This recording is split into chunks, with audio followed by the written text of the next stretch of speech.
British journalist James Buchanan in 1989, a widespread popular army insurgency started in the Kashmir after the 1987 state legislative assembly election. Some of the results were disputed. This resulted in the formation of the militant wings and marked the beginning of the Mujahideen insurgency, which continued to this day. India's contend that the insurgency was largely started by Afghan Mujahideen who entered the Kashmir Valley following the end of the Soviet Afghan War. Yasin Malik, a leader of one faction of the Jammu Kashmir Liberation Front, was one of the Kashmiris to organize militancy in Kashmir along with the Ashfaq Majid Wani, Javed Ahmad Mir and Abdul Hamid Sheikh.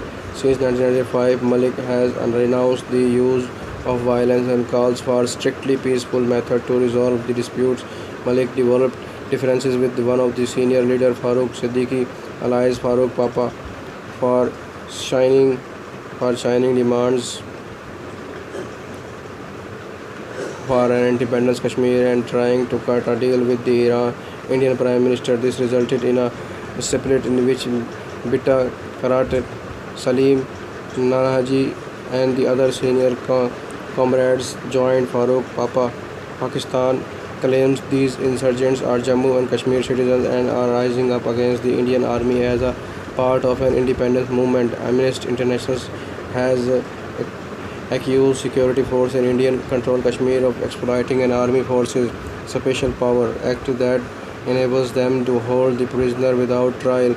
The group argues that the laws which allows security forces to detain individual for up to 2 years without presenting charges violate prisoner human right. In 2011, the State Human Rights Commission said it had evidence that 2,156 bodies had been buried in 40 graveyards over the last 20 years. The authorities deny such accusation.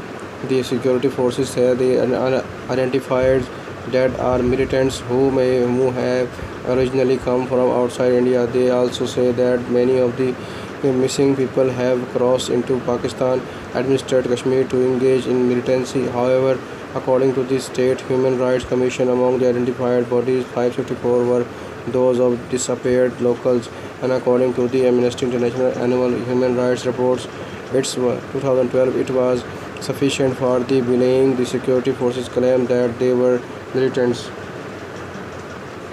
India claims these insurgents are Islamic terrorist group from Pakistan administered Kashmir and Afghanistan fighting to make Jammu and Kashmir a part of Pakistan. They claim Pakistan supplies munitions to the terrorists and trains them in Pakistan.